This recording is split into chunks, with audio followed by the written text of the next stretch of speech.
Assalamualaikum warahmatullahi wabarakatuh.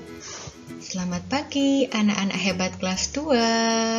Masih semangat ya? Semoga kalian di rumah tetap sehat dan juga semakin semangat belajar.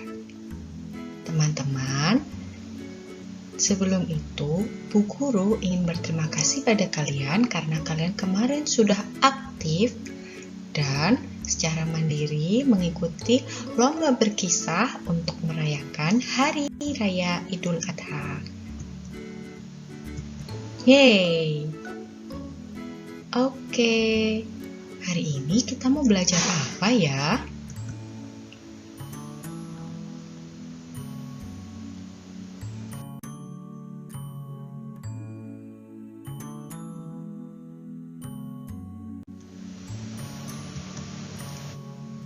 Hari ini kita akan belajar tema 1, subtema 2, hidup rukun di tempat belajar.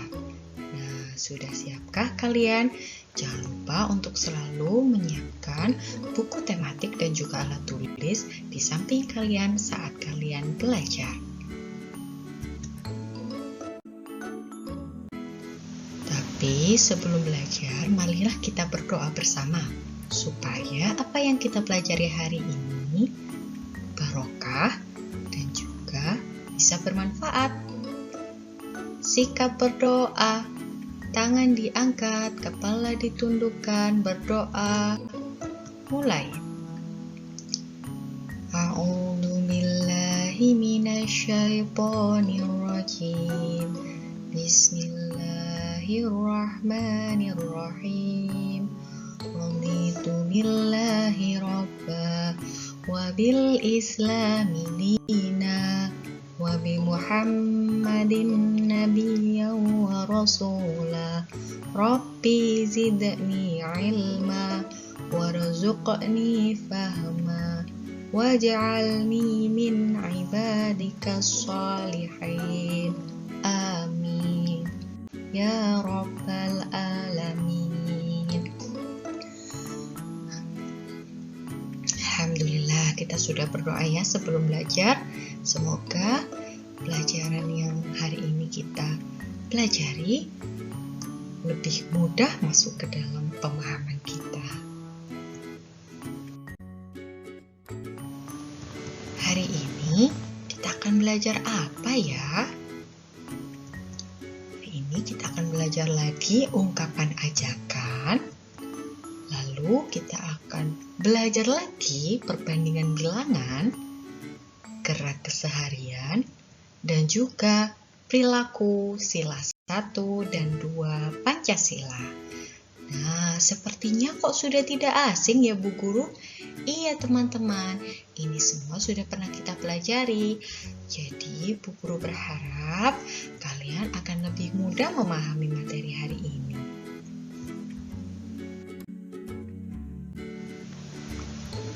Kalian masih ingat kata ayo, mari, dan yuk itu adalah ciri-ciri ungkapan apa ya? Ayo, ungkapan apa? Siapa yang masih ingat? Coba bisa ditulis di kolom komentar ya teman-teman. Ungkapan untuk mengajak melakukan sesuatu memiliki ciri-ciri, yakni ada kata ayo, mari, dan yuk. Berarti ungkapan tersebut adalah ungkapan ajakan. Nah, teman-teman sudah tidak asing ya dengan ungkapan ajakan. Jadi, semua ungkapan yang memiliki kata ciri-ciri kata ayo, mari, dan yuk, maka ungkapan tersebut termasuk pada ungkapan ajakan atau untuk mengajak melakukan sesuatu.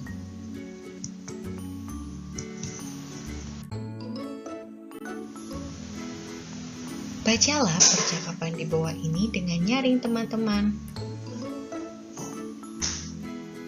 Udin, Do, ayo kita bermain kelereng di lapangan.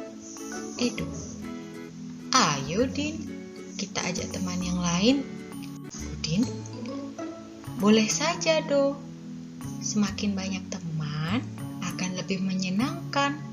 Edo, tapi Din, aku tidak bisa membawa sepedaku ke lapangan. Ban sepedaku bocor. Udin, tidak apa-apa. Ayo aku bonceng naik sepedaku. Udin dan Edo mengajak semua teman bermain. Mereka tidak memilih-milih teman. Udin dan Edo selalu menjaga kerukunan. Ayo garis bawahi dan tuliskan juga ungkapan ajakan bermain di buku tematik kalian. Dari percakapan di samping, kira-kira yang termasuk ungkapan ajakan yang mana ya teman-teman? Coba kalian bisa membuka buku kalian halaman 51. Nah, itu sudah buku garis bawahi ya. Ada di kalimat pertama yakni do ayo kita bermain kelereng di lapangan. Kemudian ada di kalimat kedua, ayo Din, kita ajak teman yang lain. Dan di kalimat terakhir, do, ayo aku bonceng naik sepedaku. Nah, semuanya ada kata ayo. Nah, tadi kalau ada ungkapan yang di dalamnya ada kata-kata ayo, mari dan yuk, maka dia termasuk dalam ungkapan ajakan. Nah, teman-teman jangan lupa untuk menggarisbawahi di buku kalian halaman 51 dan ditulis kalimat ajakan. Mengajak untuk bermain. Versi kalian tentu saja. Silakan kalian berkreasi untuk membuat kalimat ajakan bermain. Oke.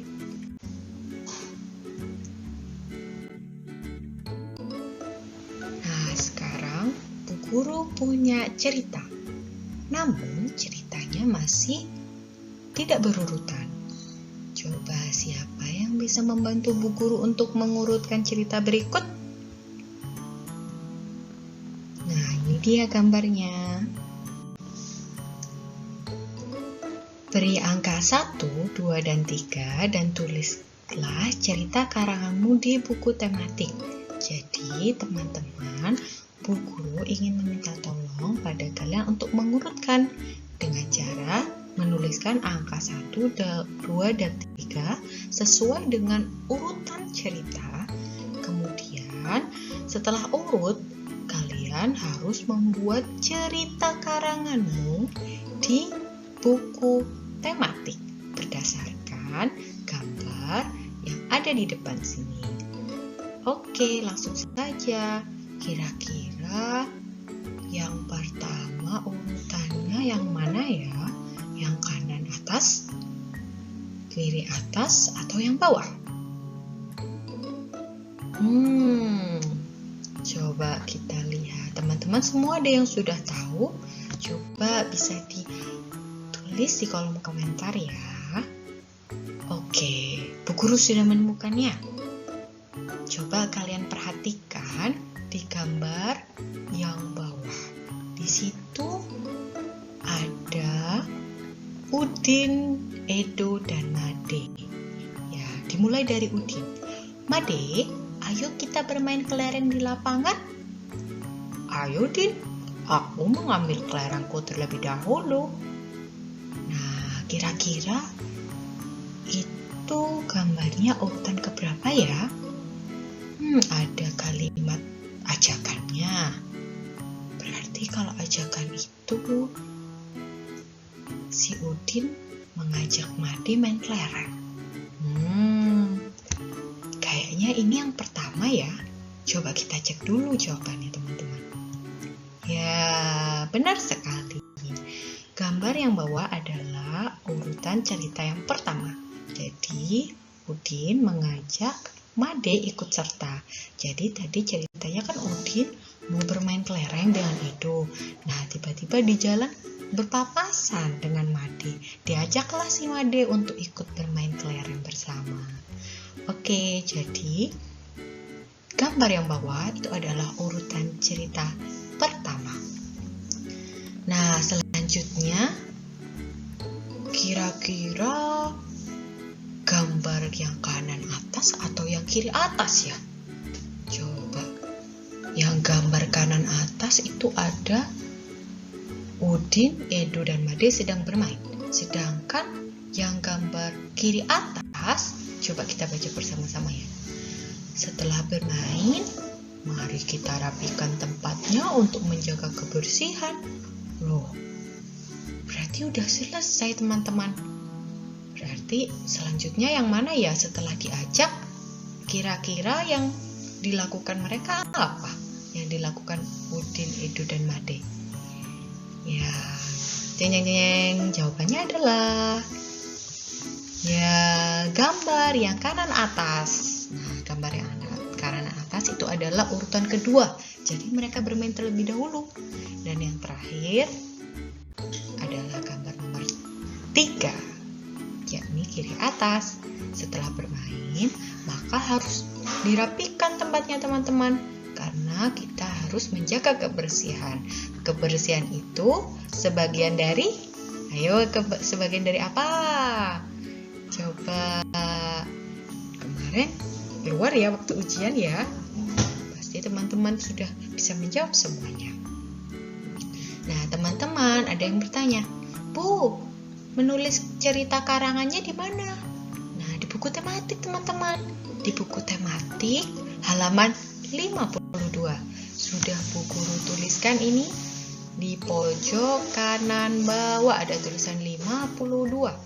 Jadi dikerjakannya di buku tematik halaman 52. Nah, seperti ini. Tulislah isi cerita sesuai urutan gambar pada halaman 52. Tuliskan dengan ejaan dan bahasa yang cermat dan santun. Oke, ini adalah tugas kalian ya.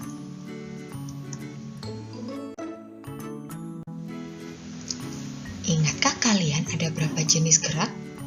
Wah, tadi kita sudah belajar tentang kalimat ajakan bersama Edo, bersama Udin, dan bersama Made. Nah, sekarang, apa kalian masih ingat ada berapa jenis gerak? Ada gerak alam, ada gerak keseharian, seperti yang sudah dicontohkan tadi ya.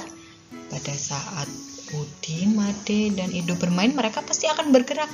Nah, gerak itu disebut gerak keseharian atau gerak yang kita lakukan sehari-hari. Gerak keseharian dapat digunakan sebagai gerak tarian. Wah, teman-teman pasti sudah pernah tahu ya, gerak keseharian selain bermain, dulu kita belajar juga gerak keseharian saat bersih-bersih. Nah, ini gambarnya masih ingat semua ya. Gerak tarian saat mengambil sampah, gerak tarian saat menyiram bunga, gerak tarian saat mengambil ranting pohon yang kering. Nah, banyak sekali ya teman-teman ya. Nah, ini juga adalah salah satu jenis atau salah satu contoh gerak keseharian, yakni gerak yang sudah kita lakukan di kehidupan sehari-hari. Nah, tapi kalau digunakan sebagai tarian, jelas ada yang berbeda teman-teman. Nah, ini dia. Gerak tarian dari gerak keseharian juga bisa digunakan dari menirukan gerak saat bermain. Contohnya, ada gerak tangan, ada gerak kaki, dan juga ada gerak kepala. Kalian bisa melihat contohnya lebih jelas di buku tematik halaman 54. Nah, jadi gerak tari itu bisa kita lakukan dengan meniru gerak keseharian dengan cara menggerakkan tangan, kaki, dan kepala.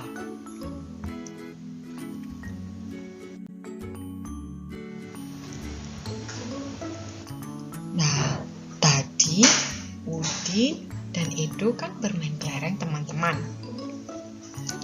Nah, sekarang mari kita membandingkan jumlah kubus yang mewakili kelereng Udin dan Edo. Coba diperhatikan di gambar sebelah kiri teman-teman. Di situ ada tulisan kelereng Udin dan kelereng Edo. Nah, perhatikan puluhannya. Nah, teman-teman, kalian semua sudah tahu ya cara membandingkan bilangan. Nah, tapi sekarang yuk kita coba membandingkan bilangan sampai ratusan. Bagaimana caranya, Bu? Ikuti cara berikut ini. Yang pertama adalah hitung berapa banyak ratusan, puluhan, dan satuannya. Oke, kita mulai dari kelereng Udin. Nah, di sini kita tidak usah menghitung ya teman-teman, karena sudah dituliskan nih sama Bu Guru. Kelereng Udin, ratusannya ada 1 alias 100. Nah, untuk puluhannya juga ada 1 alias 10. Nah, untuk satuannya ada 5. Pertama kita hitung dulu. Kalau Edo, kelerengnya ada berapa? Coba kita hitung. Ratusannya ada 1, 100. Puluhannya ada 2. Ada 2 puluhan tuh maksudnya ada 2 kelompok ya teman-teman. Gambarnya ada 2 kelompok. 1, 2. Berarti 20 karena puluhan. Nah, untuk satuannya ada 4. Ya, sesuai yang digambar ya teman-teman ya. Oke, setelah kita menghitung berapa banyak ratusan, puluhan, dan satuannya, kemudian kita jumlahkan. Kita jumlahkan semuanya. Coba, mulai dari kelereng Udin. 100 ditambah 10 ditambah 5. Berapa teman-teman jumlahnya? Ya, ada 115. Untuk kelereng Edo, 100 ditambah 20 ditambah 4. Ada 124. Nah, teman-teman, jika kalian masih bertanya-tanya, Bu, gimana sih Bu cara menjumlahkan? Nah, teman-teman bisa menggunakan cara bersusun ya. Jadi, seperti yang dulu waktu kita kelas 1, kita pernah menggunakan cara bersusun ya. Cara bersusun itu berarti bilangan yang ingin kita jumlahkan disusun dulu ke bawah. Mulai dari ratusan, puluhan, satuan disusun ke bawah. Lalu yang paling belakang itu harus lurus. Jadi misal contoh kelereng Udin 110 dan 5. Jadi nomor angka 5 ditulis dulu, satuannya ditulis yang di belakang. Lalu kalian mau menulis angka 10, berarti 10 kan di belakangnya itu ada angka 0 yang paling belakang sendiri. 10 yang belakang ini kan 0. Berarti 0 ini harus lurus dengan angka 5. Oke, sama juga 100 juga disusun di atasnya. Nah, 0 yang paling belakang ini harus lurus dengan angka 0 puluhan dan angka 5 satuan. Setelah dijumlahkan jadilah angkanya 115. Oke. Nah, untuk kelereng Edo hasilnya adalah 124. Jika teman-teman masih bingung, tidak apa-apa. Bisa ditanyakan ke orang tua atau bisa juga ditanyakan ke Bu Guru. Boleh. Nanti teman-teman bisa melalui pesan pribadi atau bisa juga melalui komen-komen. Nanti akan Bu Guru jawab ya jika kalian masih kesulitan. Oke, setelah dijumlahkan semuanya baru ketahuan. Nah, setelah dijumlahkan, terakhir bandingkan jumlah kedua kubus yang mewakili kelereng Udin dan Edo. Terakhir kita bandingkan teman-teman. 115 dan 124.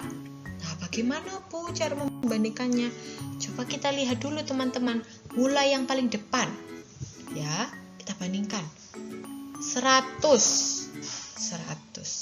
Jadi kita bandingkan 115 dan 124 yang depan dulu. Kita ambil angka satunya dari angka 115 dan angka 1 dari 124. Karena sama-sama berarti kita bisa coba membandingkan angka puluhannya yang di tengah. Angka 1 milik kelereng Udin dan angka 2 milik kelereng Edo. Nah, sudah tahu, langsung ketahuan.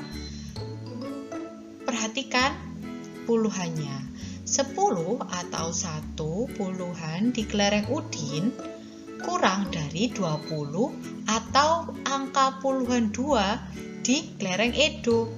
Jadi yang lebih banyak adalah 124. Karena 2 yang tengah ini lebih besar daripada 1 yang di tengah milik Udin. Jadi kelereng Udin lebih sedikit daripada kelereng Edo. Seperti itu ya teman-teman ya. Kalau membandingkan berarti dimulai dari yang paling depan dulu. 100 sama 10 dan 20. Nah, 10 dan 20 jelas lebih banyak 20. Berarti langsung ketahuan yang lebih banyak adalah kelereng milik Edo. Oke.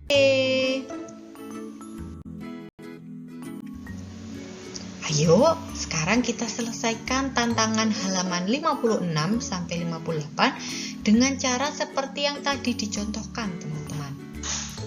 Ya. Untuk halaman 56, perintahnya adalah berilah tanda centang untuk kumpulan benda yang lebih banyak. Nah, teman-teman bisa membandingkan tadi mulai dari kubus ratusan. Jika kubus ratusannya yang paling banyak, itu berarti yang harus dicentang. Oke? Lalu, untuk halaman 57 sampai 58, tulislah lebih dari, kurang dari, atau sama banyak. Pastinya dengan teliti ya. Jadi kalian bandingkan lalu kalian tulis. Lebih dari, kurang dari, atau sama banyak. Ingat, perintahnya harus ditulis ya teman-teman. Ditulis menggunakan huruf dan kata lebih dari, kurang dari, atau sama banyak. Nah, jika teman-teman menggunakan tanda, boleh, tapi berarti kan tidak sesuai dengan perintah. Ya, kalau tidak sesuai dengan perintah, nanti nilainya bisa tidak sempurna, teman-teman. Nah, kan Eman sudah benar, tapi nilainya tidak sempurna hanya karena tidak sesuai dengan perintahnya. Oke, jadi dibiasakan untuk mengerjakan tugas sesuai dengan perintah di buku. Oke. Halaman 56 sampai 58. Selamat mengerjakan. Wah, ada cerita lagi. Bacalah cerita berikut dengan seksama. Udin berteman baik dengan Edo. Ketika Edo mendapat kesulitan, Udin mau membantu. Meskipun sedang asyik bermain, Udin tidak melupakan kewajiban beribadah. Sikap Udin dan Edo sesuai dengan pengamalan Pancasila, terutama sila pertama dan kedua. Nah, teman-teman, kira-kira mana ya kalimat yang menunjukkan pengamalan Pancasila sila pertama dan pengamalan Pancasila sila kedua? Coba ayo kita cari bersama di cerita ini. Mana ya? Oke, Bu Guru bantu ya.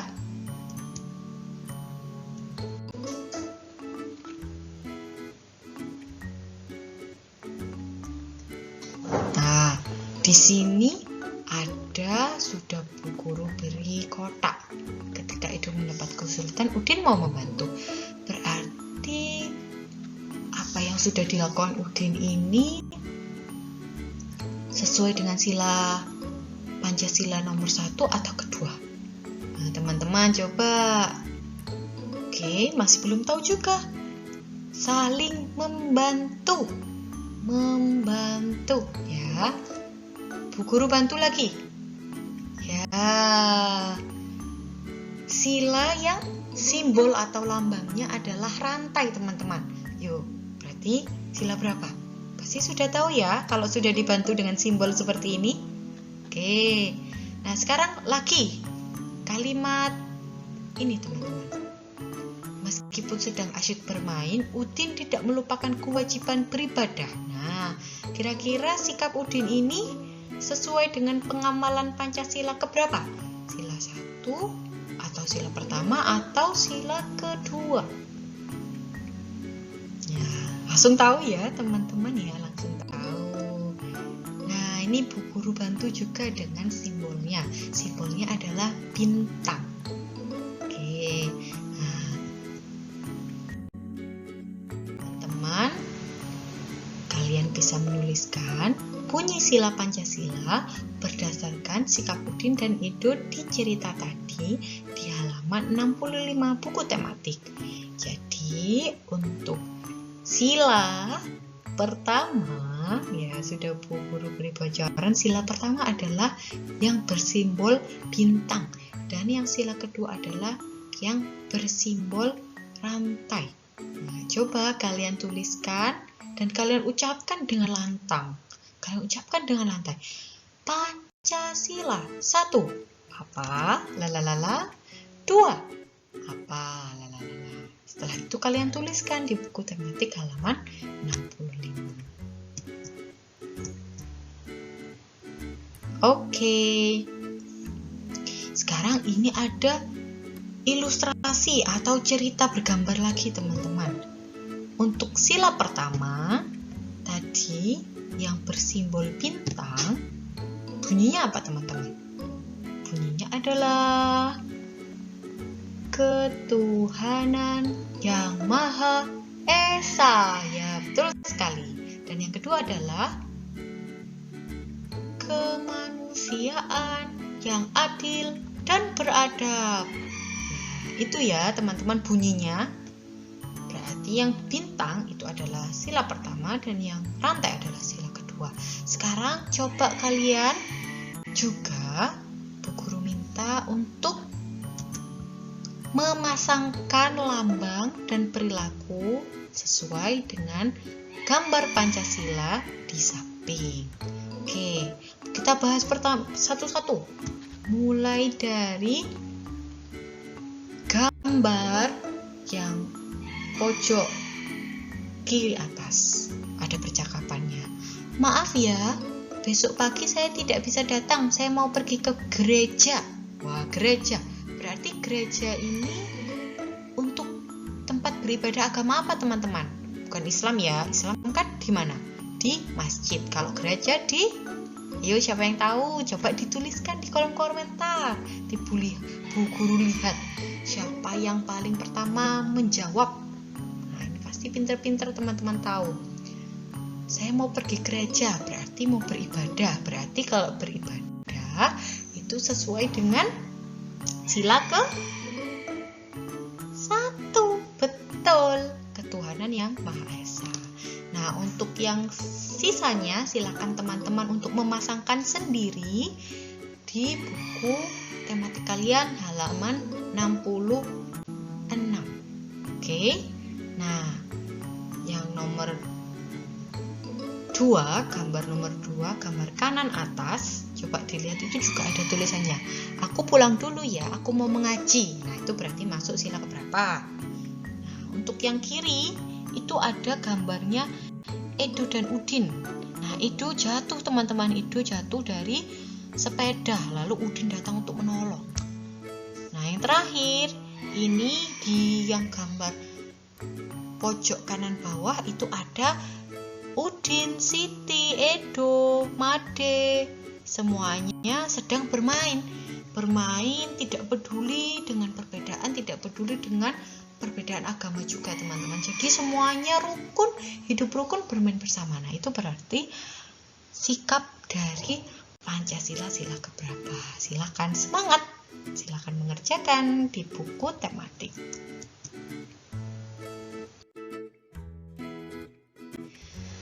Alhamdulillah, kita sudah sampai di penghujung pembelajaran. Nah, teman-teman, bagaimana pembelajaran hari ini? Menyenangkan kan? Mudah kan? Nah, teman-teman bisa juga menuliskan kesan dan pesan. Hari ini pembelajarannya bagaimana? Menarik atau tidak? Susah apa tidak? Lalu sarannya ke depannya gimana? Bu, saya mau pertanyaannya lebih banyak lagi. Wah, boleh. Nanti coba kalian tuliskan di kolom komentar ya, teman-teman.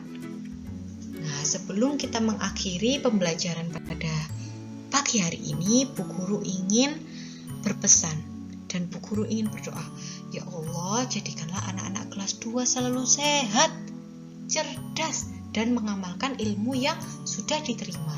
Seperti tadi, kalian kan sudah belajar apa saja tadi? Pertama, ungkapan ajakan. Lalu ada membandingkan bilang ratusan.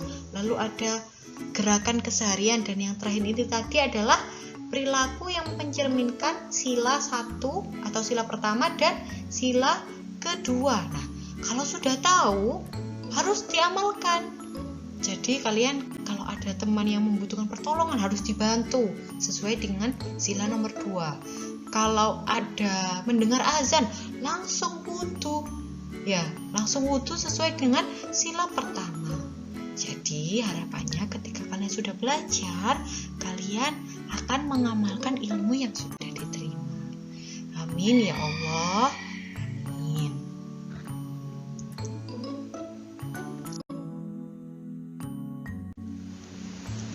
Alhamdulillah, ketemu lagi di pembelajaran selanjutnya.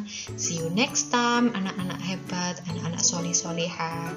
Wassalamualaikum warahmatullahi wabarakatuh. Jangan lupa dikerjakan tugasnya ya. Bye-bye.